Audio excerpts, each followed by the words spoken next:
नमस्कार, सत श्री अकाल, राम राम सा, कमाणी वणक्कम प्रणाम। आप सभी का ऑल्टरनेट मीडिया में फिर से स्वागत है।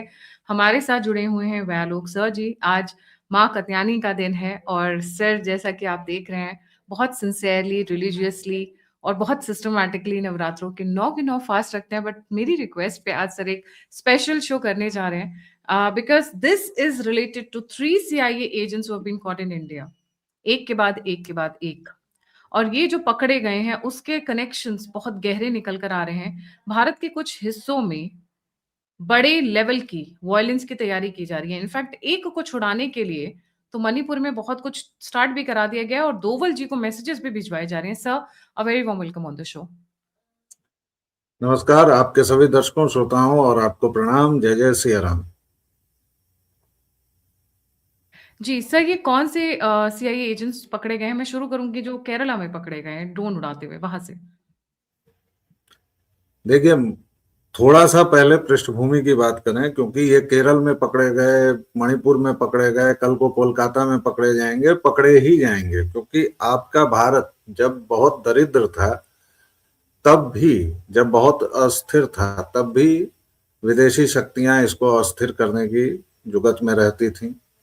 आज का भारत जब मजबूत है, चौथी सबसे बड़ी इकोनॉमी है, विश्व अर्थव्यवस्था में इसका एक स्थान है, और यह पूरी दुनिया जब युद्ध में उलझी हुई है और सारी चीजें उलट पुलट हो रही हैं, तब भारत जिस तरह से एक साथ तीन चार बैलेंसिंग एक्ट्स, आपने जगलर्स को देखा होगा, तीन चार गेंदें वो एक साथ उछालते हैं। तो मैं तो कभी कभार कल्पना करता हूं कि मोदी एक साथ तीन चार गेंदें उछाल रहे हैं। हम रूस से तेल ले रहे हैं, ईरान का होर्मुज जो जल डमरू मध्य है वहां से हम निकल जा रहे हैं, अमेरिका से हमारा व्यापार बढ़ रहा है, और इन सब के बीच आपके देश में आधे मोर्चे का एक विपक्ष है, एक पूरा का पूरा समुदाय है, एक पूरा का पूरा इकोसिस्टम है। उस पर खैर बाद में बात करेंगे या नहीं करेंगे। अभी आपका जो विषय है CIA। केरल से जो लोग पकड़े गए हैं वो ड्रोन उड़ाते हुए पकड़े गए हैं, तो अभी तक उनके बारे में बहुत सारी जानकारियां छनकर नहीं आई हैं, इसलिए कुछ भी कहना थोड़ा सा गैर जिम्मेदारी का काम होगा। क्योंकि अभी तक सरकार ने उस संदर्भ में ऐसा कुछ नहीं बताया है कि मतलब वो CIA के थे या फिर बाहरी किसी दूसरी एजेंसी के थे, या वो वहां क्या कर रहे थे। इस तरह का कोई बड़ा बयान नहीं आया है। लेकिन हाँ, मार्च में ही मणिपुर में जो 5 गिरफ्तारियां हुई, जिसमें एक मैथ्यू वॉन डाइक था, वह 3 जगहों पर युद्ध लड़ चुका है, सीरिया, इराक और एक और जगह जहां पर शायद यमन, जी हाँ, इजिप्ट इजिप्ट। इजिप्ट में। हाँ, 3 जगहों पर उसने लड़ाई की थी, और वह इन लोगों के साथ मिलके वह यहाँ पर्यटक वीजा पर आया था। देखिए हमारे देश में कितना ही आसानी से लोग घुसते हैं, क्योंकि हम बड़े आराम से विश्वास कर लेते हैं लोगों पर। और दूसरी बात यह है कि हमारे यहाँ का सिस्टम कुछ ऐसा छिद्र वाला रहा है, लेकिन अब उसको कसा जा रहा है, इसीलिए ये लोग पकड़े भी जाते हैं। अब थोड़ा सा मैं आपको इतिहास के और पीछे ले चलूंगा। आज 30 वर्ष हो गए। एक जगह का नाम दर्शकों आपने सुना होगा, पुरुलिया का, बंगाल की वो जगह थी। पुरुलिया में आज से 30 वर्ष पहले एक सोवियत युगोस्लावियाई विमान आता है और उससे हथियार भारी मात्रा में गिरते हैं। 5 लोगों की गिरफ्तारी होती है, मामला चलता है, उनको आजीवन कारावास दिया जाता है, और उसके बाद उनको फिर रिहा भी कर दिया जाता है अज्ञात कारणों से। और आज तक उस मामले की पूरी जानकारी नहीं आई है। हो सकता है सरकारों के पास हो, लेकिन हम पत्रकारों के पास या आम जनता के पास वो जानकारी नहीं आई कि वो क्यों हुआ। आप कहेंगे कि अभी की घटना से मैं उसको क्यों जोड़ रहा हूं, क्योंकि उसमें बाद में ये कहा गया कि आनंद मार्गियों ने वो हथियार मंगाए थे, और तत्कालीन उस समय बंगाल में वाम मोर्चे की सरकार थी, तो तत्कालीन वाम मोर्चे की सरकार को गिराने के लिए, और इसमें रॉ भी शामिल था। अब यह आपको कितनी भी उलटबांसी लगे, लेकिन उसमें 2 नाम आए, CIA, MI5 जो ब्रिटेन की एजेंसी है, और उसके साथ साथ भारतीय खुफिया एजेंसी जो विदेशों में काम करती है, रॉ। चलिए, रॉ की बात तो खैर उलटबांसी थी, लेकिन उसमें भी CIA और MI5 के नाम आए। अमेरिका 1945 ईस्वी के बाद से खुद को दुनिया का चौधरी समझता है और पूरी शिद्दत से समझता है। वह लोकतंत्र के नाम पर आप देखिए जितने भी दुनिया में घपले घोटाले होते हैं यह पूरा का पूरा अमेरिका करता है। वह लोकतंत्र का सबसे बड़ा अलंबारदार बनता है, लेकिन पूरे मिडिल ईस्ट को या वेस्ट एशिया जो आज पूरी तरह तबाही के, आप देखिए वहां किसका शासन है? किसी भी देश में लोकतंत्र नहीं है। क्यों नहीं है पकड़े ये? गए, जी, ये जो दो सब पकड़े गए थे उनके ऊपर क्योंकि आप जैसा हम लोग बात कर रहे थे, अमेरिका ने ये डेफिनेटली एक्सेप्ट किया है कि दे वर डूइंग रॉन्ग और उनके सिटीजन्स हैं, यहाँ तक की एक्सेप्टेंस आ गई है। बट सीआईए के कनेक्शंस के लिए एक्सेप्टेंस नहीं आई है। ऑन द कॉन्ट्ररी इसी जो हाँ, ऑन द कॉन्ट्ररी जो कैलकाटा से जिसको अरेस्ट किया था, उसको छुड़वाने के लिए सर्जियो गौर दोवल से मिले स्पेसिफिकली। जी। देखिए, इसीलिए मैं, चूंकि देखिए आजकल जो भी चल रहा है, क्लिकबेट हो या जो भी हो, लोग बड़ी आसानी से कुछ भी कह देते हैं। लेकिन मैं चूंकि मेरा 20-22 साल का जो अनुभव है उसमें मैं बड़ी जिम्मेदारी से, इसीलिए मैं बच रहा था। लेकिन खैर, आप उसी पर बार बार आ रही हैं, तो देखिए मुख्य मुद्दा ये नहीं है कि वो सीआईए का है या नहीं। मुद्दा ये है कि अमेरिका इस तरह की हरकतें करता है, और मुद्दा ये है कि अमेरिका इस तरह की हरकतें लगातार करता है। आप जरा शेख हसीना का 1 या 1.25 साल पहले का वह बयान याद कीजिए, जब उन्होंने कहा था कि भारत के उत्तर पूर्व और बांग्लादेश का थोड़ा सा हिस्सा काटकर सीआईए यानी अमेरिका एक क्रिश्चियन स्टेट बनाना चाहती है, ताकि वो एक बफर स्टेट रहे बीच में और उसके जरिए वो अपना काम कर सके। क्योंकि कोई बंदरगाह मांगा था, वो बंदरगाह शेख हसीना ने देने से मना कर दिया था। अब सीआईए की जो रणनीति होती है वो ये होती है कि वह किसी भी तरह किसी भी देश में असंतोष भड़काए। अब भारत में चूंकि पिछले 12 वर्षों से भगवान की कृपा से या यहाँ के लोगों की जो एक मजबूत मैंडेट देने की प्रवृत्ति हाल में हुई है, उस वजह से एक मजबूत सरकार है, तो यहाँ पर उस सरकार को वो हिला नहीं पा रहे हैं। विपक्षी दलों, जॉर्ज सोरेस की फंडिंग या बाकी तमाम चीजों को जिस भी तरह से वो इस देश को अस्थिर करने की कोशिश में लगातार लगे हुए हैं। इसके पीछे उनका एकमात्र उद्देश्य ये है कि अगर एक मजबूत सरकार हिलेगी तो फिर उनको यहाँ पर प्रत्यक्ष या अप्रत्यक्ष तौर से दखल देने का साधन मिलेगा, जो अभी उनको नहीं मिल रहा है। उन्होंने डोवाल से बात की है, किसी से बात की है। देखिए, इसी देश में यह भी हुआ है ना कि बाकायदा एंडरसन को विशेष विमान में एक राज्य का मुख्यमंत्री बिठा के लाया है।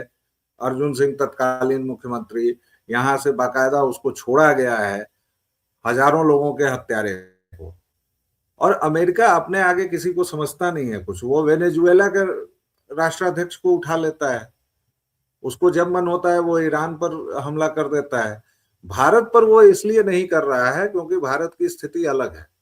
ऐसा नहीं है कि उसे भारत से बहुत प्रेम है या कुछ भी है। तो जहां वह प्रत्यक्ष दखल नहीं दे पाता है वहां वह सीआईए के जरिए दखल देता है। अभी आपके पास 3 पकड़े गए हैं। हो सकता है, हो सकता है क्या अभी कितने नहीं पकड़े गए हैं जो सीआईए के एजेंट हैं, ये आपको कैसे पता? मुझे कैसे पता?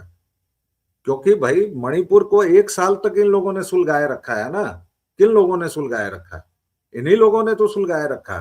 वहां ये व्यक्ति पर्यटक वीजा पर गया है, बाकायदा इसने ड्रोन्स मंगवाए हैं, उन ड्रोन से हथियार मंगवाए, फिर उन हथियारों का प्रयोग हुआ, तमाम चीजें हुई। और साथ में यूक्रेन के भी नागरिक हैं। ये तो वैश्विक जिहाद की तर्ज पर ये लोग, जैसे इस्लामिक जिहाद 1990 के दशक में हो रहा था और उस समय कश्मीर में सूडान से लेके और तमाम जगहों तक के मुसलमान आ गए थे जिहाद करने, वैसे ही ये तो क्रिश्चियन, ये तो क्रूसेड करने पहुंच रहे हैं। और नॉर्थ ईस्ट इनका, हमारा जो उत्तर पूर्व है वो इनका आसान शिकार इसलिए है कुछ और क्यों। इंसिडेंसेस भी हुए हैं इस वक्त मणिपुर जी, की साइड पे, जिसको लेकर लोग कह रहे हैं कि भाई ये वार्निंग दी जा रही है कि अगर आपने जिस बंदे को कैलकाटा से एंड कैलकाटा से अरेस्ट किया था, अगर आप उसको नहीं छोड़ोगे तो द वायलेंस कैन इंक्रीज, क्योंकि सब पिछले 48 घंटे के अंदर मणिपुर में वायलेंस हैज इंक्रीज्ड अगेन। जी देखिए, वायलेंस वहां सीधी सी बात है, जब प्रायोजित वायलेंस होता है तो वो कभी भी बढ़ सकता है या घट सकता है, क्योंकि उसकी जो नकेल होती है वो दूसरों के हाथ में। मणिपुर 1 साल से सुलग रहा है, और इतना ही नहीं, अगर कॉन्स्पिरेसी की बात है तो फिर बार बार जो ये लोग बोल रहे थे कि प्रधानमंत्री जाएं, वहां तो प्रधानमंत्री के ऊपर हमला करने की योजना थी। ये भी खुलासा हो चुका है ना, बाकायदा। और वायलेंस इंक्रीज ये क्या करेंगे, कितना इंक्रीज करेंगे? देखिए, उत्तर पूर्व इन लोगों के लिए एक आसान शिकार इसलिए है क्योंकि वहां की अधिकांश जो हमारी वनवासी जनजातीय जनसंख्या थी वो इन्होंने धर्मांतरित कर दी है। और सावरकर ने हमेशा कहा था कि जब पितृभूमि और पुण्य भूमि एक नहीं रहती है तो वो दिक्कत की बात है। ये मैथ्यू वॉन डाइक जो गया था वहां किसके चोले में गया है? ये मिशनरी बनकर गया था। यूक्रेनियन जो पकड़े गए हैं वो मिशनरी बन के गए थे, और वहां की आबादी में ये, वहां आप जाएंगे तो चर्चों की। और इसीलिए देखिए कि अब जब वहां की इंडिजिनस सोसाइटी जाग रही है, तो आप मेघालय में देखिए, पिछले 15 दिनों से मेघालय में जो अभियान चल रहा है बांग्लादेशियों के खिलाफ, उसमें सारे आएंगे। अगर उसमें क्रिश्चियंस भी आएंगे तो वो भी आएंगे, क्योंकि वो अब इस बात को समझ रहे हैं कि इस तरह की चीजें कैसे होती हैं। मैं बार बार फिर लौट के उसी बात पर आऊंगा कि कितने लोग पकड़े गए, क्या पकड़े गए, इसको मत मुद्दा बनाएं हम लोग। मुद्दा ये है कि सीआईए इस तरह की गतिविधियां करती हैं। पहले शायद ये पकड़े भी नहीं जाते, अपना काम करके निकल जाते। अब की सरकार में ये पकड़े जा रहे हैं, ये अमेरिका के लिए चिंता की बात है। मैंने पुरुलिया केस का जिक्र किया, 30 साल पहले का वो मामला है, उसमें भी सीआईए संलग्न थी। हम पाकिस्तान की तरह के एक फेल्ड नेशन अगर नहीं है तो ये हमारा सौभाग्य है कि तभी हम लोग बच पा रहे हैं। वरना सीआईए की तो सीधी स्ट्रेटेजी है कि जो भी देश या मुल्क मजबूत हो रहा हो उसको टुकड़ों में बांटो, उसको तोड़ो। क्या इन्होंने चीन में घुसने की कोशिश नहीं की है? क्या इन्होंने यूएसएसआर में घुसे नहीं थे? ये पूरी दुनिया में घुसते हैं। और चूंकि आप देखिए, अभी तो हम चौथी अर्थव्यवस्था हैं, जब हम कुछ दिनों में, मुझे लगता है कि 2 साल के अंदर हम तीसरी सबसे बड़ी अर्थव्यवस्था अगर बन जाएंगे तो ये हमले और तेज होंगे, क्योंकि अमेरिका ये बर्दाश्त नहीं कर सकता है कि कोई तथाकथित पिछड़ी हुई दुनिया, जो तीसरी दुनिया कहते हैं ना वो लोग, तीसरी दुनिया का कोई देश, और भारत जिस तरह से ग्लोबल साउथ, इस एक अच्छा शब्द दिया है लोगों ने जो कम से कम तीसरी दुनिया से थोड़ा सम्मानजनक लगता है, तो ये ग्लोबल साउथ की लीडरशिप जिस तरह भारत के हाथ में जा रही है, ये भी अमेरिका की आंखों में चुभती है। सो करंटली अगर मैं कहूँ तो Aaron van Dyke was caught from Calcutta. ये ड्रोन एक्सपर्ट थे, ड्रोन चलाना सिखा रहे थे, सैटेलाइट फोन्स का इस्तेमाल सिखा रहे थे, इनके पास हथियार इकट्ठे हो रहे थे। एंड रिमेंबर, जब इन्होंने अफगानिस्तान में किया, इनके बारे में कुछ एक तारीफ के, इनके कुछ एक पुल मानना चाहूंगी। जब इन्होंने अफगानिस्तान में किया था सर, वहां पे अपना दिस सॉरी इराक में जब इन्होंने कुर्दिश लोगों को उकसाने की कोशिश की थी, तो जब पकड़ में आने वाले थे उससे पहले इनको एयरलिफ्ट करवाया था यूएस ने। सिमिलरली इन अफगानिस्तान, जर्नलिस्ट का नाम लिखकर, राइटर का नाम बनकर ये इस तरीके से घुसते हैं। सन्स ऑफ लिबर्टी की संस्था क्या को ये चलाते हैं और उसके नाम पर ये एंट्री करते हैं, उसकी आइडेंटिटी को यूज कर कर। फादर्स की मीटिंग जितने भी नॉर्थ ईस्ट में थे, जो क्रिश्चियन चर्चेज हैं, पास्टर्स हैं, वहां पर जाते हैं, उनके साथ मीटिंग करते हैं। कम से कम 150 से 200 पास्टर्स थे जिनके साथ इन्होंने मीटिंग की थी। 22 मार्च 2026, आज से सिर्फ 2 दिन पहले, असम और अरुणाचल के जो बॉर्डर्स हैं वहां पर फिर से वायलेंस शुरू हुआ है, और इसको कनेक्ट किया जाता है आरन वैन डाइक की अरेस्ट के साथ में, कि ये वार्निंग दी जा रही है मोदी गवर्नमेंट को कि इनको छोड़ दो, नहीं तो यहाँ पे और भी आगजनी हो सकती है, यहाँ पे और भी प्रॉब्लम शुरू हो सकती हैं। एनआईए एनआईए को इनकी रिमांड 11 दिन की मिली है। They're asking for 15 days. Patiala high court में बड़े से बड़े लॉयर्स खड़े हो गए हैं। अच्छा, वहां पे जो यूक्रेनियंस पकड़े गए थे, मैं थोड़ा सा पीछे का बताना चाहूंगी before I come to the one in the Kerala. जो यूक्रेनियंस पकड़े गए थे, वहां पे यूक्रेन की गवर्नमेंट बोलती है गलत तरीके से अरेस्ट किया है, इंटरनेशनल लॉ के अगेंस्ट में है, and will fight it out in the international court of justice. ये धमकी दे रहे हैं, डिस्पाइट द फैक्ट कि इनके लोग पकड़े जा रहे हैं और वो गलत तरीके से पकड़े जा रहे हैं। ये जो एरन वैन डाइक था, ये मर्सनरी है, जिस जिस कंट्री में गया उस कंट्री में तख्ता पलट करने की कोशिश की। आते ही ये जो 2 अमेरिकन पकड़े गए हैं, दे हाई सिक्योरिटी लोकेशंस पे सर ये ड्रोन चला रहे थे, मिलिट्री और आर्मी की, नेवी कोस्ट गार्ड की। नाम क्या है? Katie and Michael Phelps. American government इस वक्त जैसे बोलते हैं ना, कॉट पैंट्स डाउन। इनके एजेंट्स जो पकड़े जा रहे हैं, इनको समझ नहीं आ रहा पकड़े कैसे जा रहे हैं। एरन के बारे में तो टिप ऑफ आया था रशिया से, इसके बारे में टिप ऑफ कहां से आया वो अभी खुलासा नहीं हुआ है, but definitely they are being connected, क्योंकि अमेरिकन गवर्नमेंट ऑलरेडी एक्टिव हो गई है इनको छुड़वाने के लिए। भारतीय न्याय संहिता के अंतर्गत इनको अरेस्ट किया गया हुआ है, and they are still in jail. अभी इनके लिए वो कितनी फाइट आउट करेंगे सर ये तो नहीं पता है, बट लुक्स लाइक कि they are not coming out easily. इनके जो इनके लैपटॉप्स थे और बाकी चीजें थी वो सारी सीज कर ली हैं पुलिस ने, but let's see how it goes further. Let's see how it goes further जी। देखिए, अब इस बातचीत को अगर हम एक जी निष्कर्ष की ओर ले जाना चाहें, तो निष्कर्ष जी के तौर पर मैं फिर से वही, देखिए मेरे लिए आंकड़े या मेरे लिए संख्या बहुत मायने नहीं रखती है। मैं उसके भाव को पकड़ने की या उसका जो मूल तत्व है उसको पकड़ने की कोशिश करता हूं, और मैं हमेशा कहता हूं कि उसको पकड़ना चाहिए। धुरंधर फिल्म में एक डायलॉग है कि क्या समझा था हमें इजराइल बताएगा नहीं, तो क्या समझा था हमें रसिया बताएगा नहीं। भाई आपके दोस्त हैं तो हमारे भी दोस्त हैं। अब हर एक आदमी राहुल विंची नहीं होता है कि वो संसद में खड़ा होकर कुछ भी आए बाएं शाएं बोले।